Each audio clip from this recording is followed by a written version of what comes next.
Hello, everybody. Thank you for tuning in again. It's Carlota, Ada, and Alfredo, and I hope you've had a great week.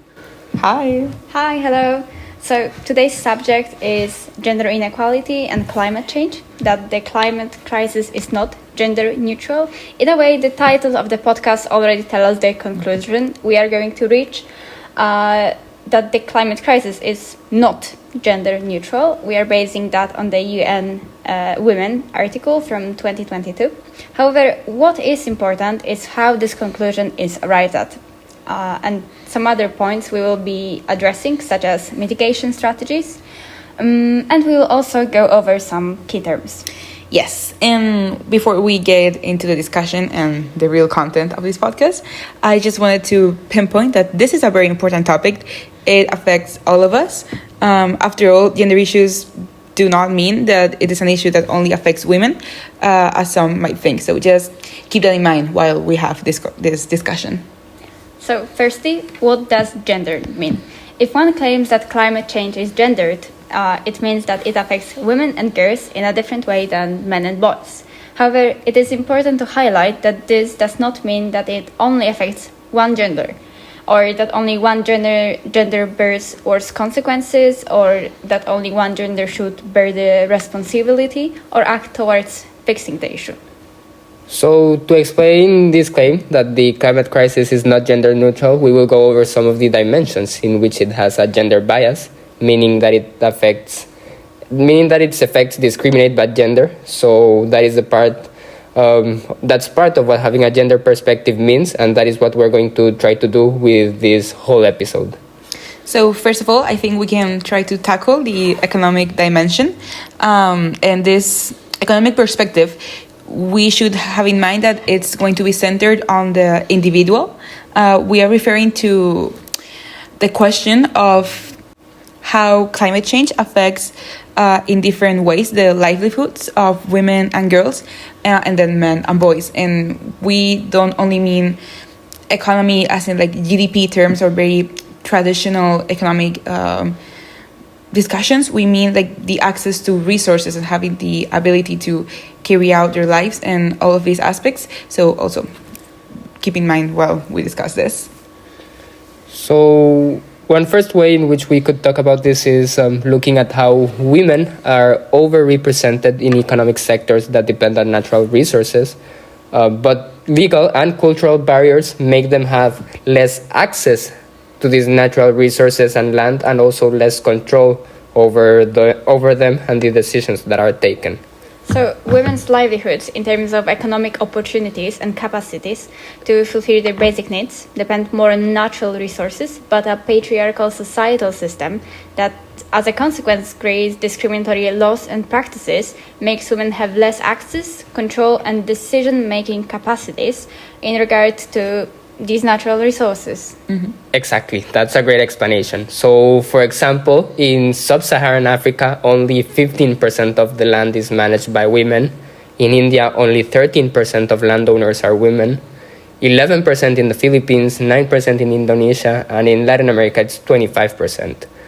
And this can be caused by, in some cases, by discriminatory land tenure structures in which women may legally, or due to social and so-called cultural practices, limit their ability, the ability of women to own, inherit, or control these lands. And I say specifically so-called because we hold that discrimination cannot be called culture. So if we take all of this into consideration, and if women have less control over the lands that their livelihoods depend on economically, it means that they do not have the economic resources to adapt once climate change changes the agricultural practices that can be performed at any given area. If they can adapt, they will be more affected, and all of the, for example, yes, their access to food or anything that comes from agriculture will diminish. So we can see how it affects women more gravely. Yes, and it goes further than food security, for example, and agriculture. Yeah, it was just an example. Yes. And another example is how access to water is usually linked to land ownership in the context that we have described. So this means that Clean water sources become more scarce. Women have less access to land ownership, so they will also have less access to these clean water resources. And the thing is that make this so aggravating is that these are necessary resources. For example, 7 out of 10 developing countries, their water collection is seen as a task that women must perform. And often, these increased burden make the families start removing their daughters from school to help carry out this task. So the inequalities become larger each time and have deeper and deeper impacts. In the examples that you used, you talked almost entirely about developing countries or countries in the global south. This is a great example to explain the concept of intersectionality, which is that issues of inequality sometimes compound or interact, creating new situations of inequality or discrimination. This means that, unfortunately, inequalities make the lives of men and women different, and also make the lives of people in developed countries different than those in developing countries. So then there can be added layers of granularity to this gender perspective, as the lives of women in developed countries are different than those of women in developing countries. This continues. Factors such as belonging to a minority or majority group, whether religious, ethnic, or otherwise, also play a role, making the scope of feminist research in a climate change seemingly endless. Yes, that's right. And still, this does not mean that this is only an issue for developing countries. Take, for example, the consequences of Hurricane Katrina in the US. Afterwards, research showed that women were more likely to face difficulties evacuating due to lack of access to means of transport. And furthermore, they were more often the primary caregivers for elderly people and children, and that increased the burden that they faced due to the unavailability of most care facilities at that point in time. So this also meant that women became more likely than men to drop out of the labor force due to the storm. They were less likely to keep their job after the storm than men. And as climate change increases the likelihood and severity of this kind of extreme weather phenomena, they may even deeper gender inequalities both in developed and in developing countries. But as we said, due to this intersectionality perspective that we're including, it can be in different ways. And before we move on to a different dimension, I also want to touch upon the topic of migration, because we have to consider that it is one of the most prominent adaptation strategies that humans, and not only humans, many other organisms, take when facing the consequences that climate change has on our natural environment. And research has shown that it has a gender dimension that we should also consider. But it also depends on the location of where these migrations take place. So the way people migrate, or whether they migrate or not as a response to the impacts of climate change, is different depending on where they are and what their gender is. Just to give you an example so you can understand this a bit better. In African countries, generally speaking, worse crop yields due to climate disasters like floods or droughts tend to increase the migration of men. However, in South Asian countries, women tend to migrate more in response to climate shocks, but generally they migrate to more nearby locations than their male counterparts. So all of these data and different information, we also need to consider it when we are having this type of discussions. Switching into a political dimension, historically, women have been underrepresented in policymaking, especially in the environmental decisions. This lack of representation often means that women's voices and perspectives are or were ignored. Decades of unequal access to decision-making positions have led to the exclusion of gender perspectives in mainstream climate change discussions and policies. According to Seller from 2016, this has had a significant political and economic gendered impacts. Other sources provide even more examples, but we only just cite a few cases here. And yeah, just to keep going, I also want to mention the health dimension, which I think it's one of the topics that we're going to be covering that affects women the most badly. And just to give you some facts, for example, extreme heat increases the incidence of stillbirth. And as we have told you in other episodes, some of the worst effects that climate change is going to have is the increase of global temperatures. Also, climate change increases the spread of certain illnesses, such as malaria, dengue fever, and the Zika virus, which are generally very dangerous and oftentimes mortal diseases. But they are especially worrisome in pregnant women, as in those cases, it places both the mother and the child at a disproportionate risk of mortality and other complications. With the example of heat strokes, symptoms manifest differently in men and women, and as only the male symptoms have been studied in the past, it takes much longer to diagnose women having a heat stroke than men. That happens also with many diseases. And now, since you talked about researching, I just remember an article that I read that studied the mortality of catastrophic events between 1981 and 2002. And it had many interesting conclusions. First of all, that natural disasters lower the life expectancy of women more than that of men. Secondly, that the stronger the disaster, the wider this gender gap became. And third, that a higher socioeconomic status for women reduced this gap. So I think this is also connects to the concept of intersectionality that we were talking about earlier. However, the biological and physiological differences are between sexes are not enough to explain these large-scale differences in mortality rates, right? That is why, and this is a huge footnote that must be addressed whenever this subject is addressed, that we talk about gender difference and not differences among sexes, because the concept of gender covers these social norms and these role behaviors, and that has an impact on the social and economic situation of women, of both genders, and therefore creates the unequal effects that we have been covering throughout this episode. And that is something that these authors mention in their article. Maybe this is a good point to move on to the next section of today's episode, which will be on the research on this topic and how it is biased on its representation of women. We will cover two main practices, which are the victimization of women and unfair allocation of responsibility. So, according to Nagel and Scott from 2022, gender and climate change research often focuses exclusively on the negative effects that climate change has on women.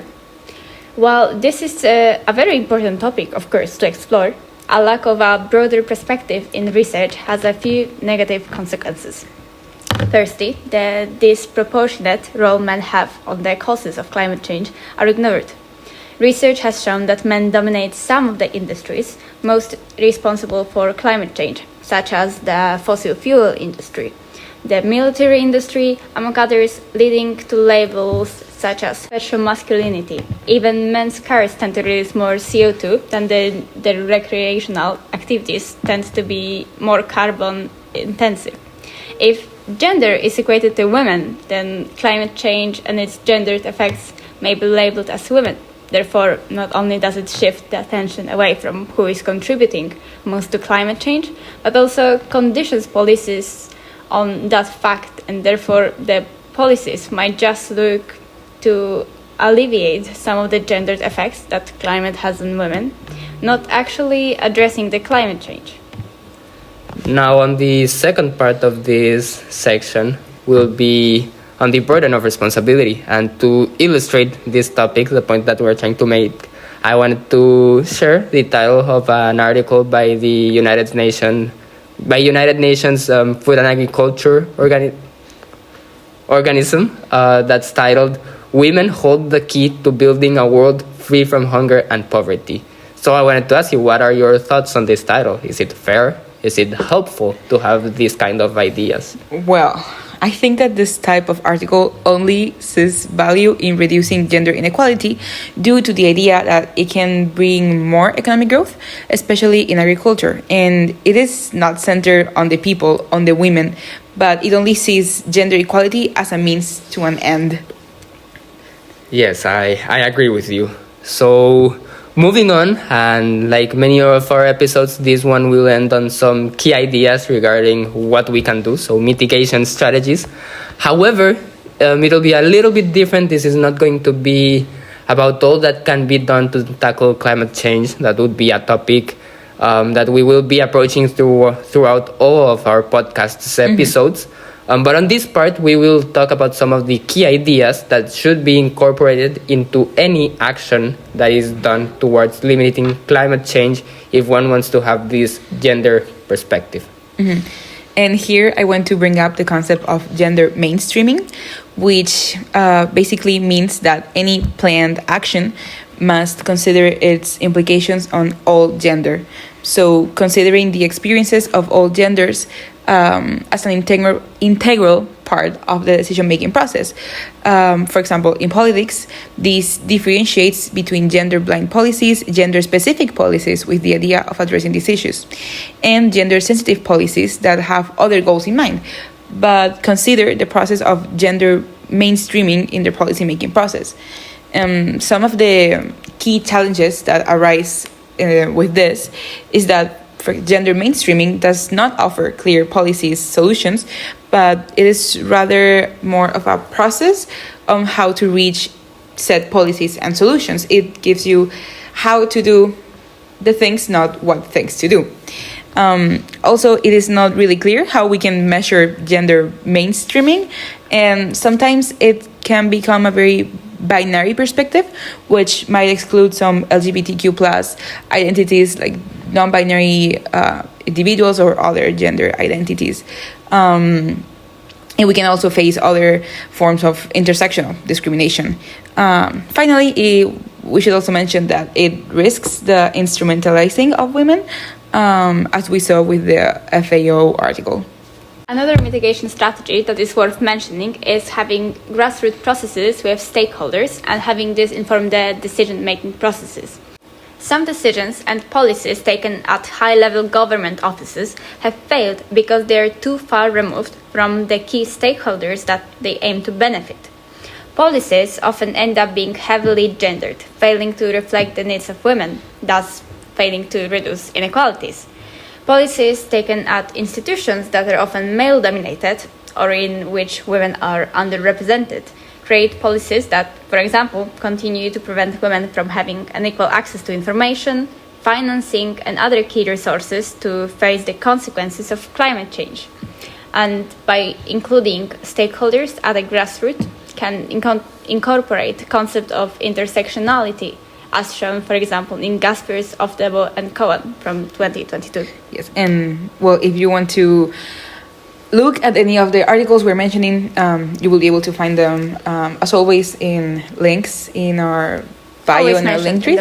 Yeah, you can always find these articles, which are very interesting to read, honestly. I do recommend them.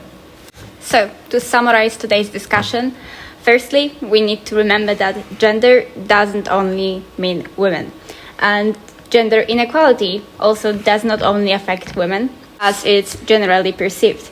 Also, there are many dimensions where gender inequality and climate change intersect, and how it affects certain demographics differently.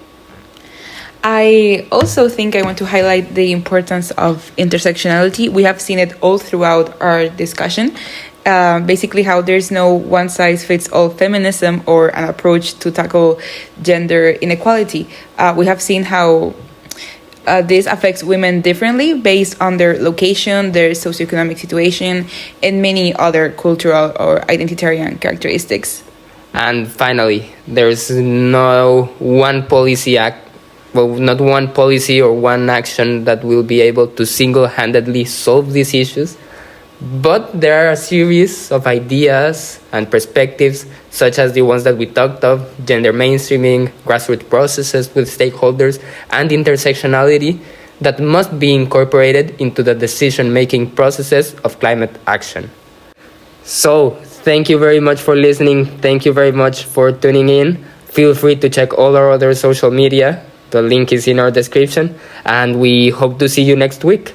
Yes, and as I told you earlier, you can find all of our sources and all the articles we read in this episode, and also the link in our description. There's a little section where you can see all sources, and don't forget to check them out.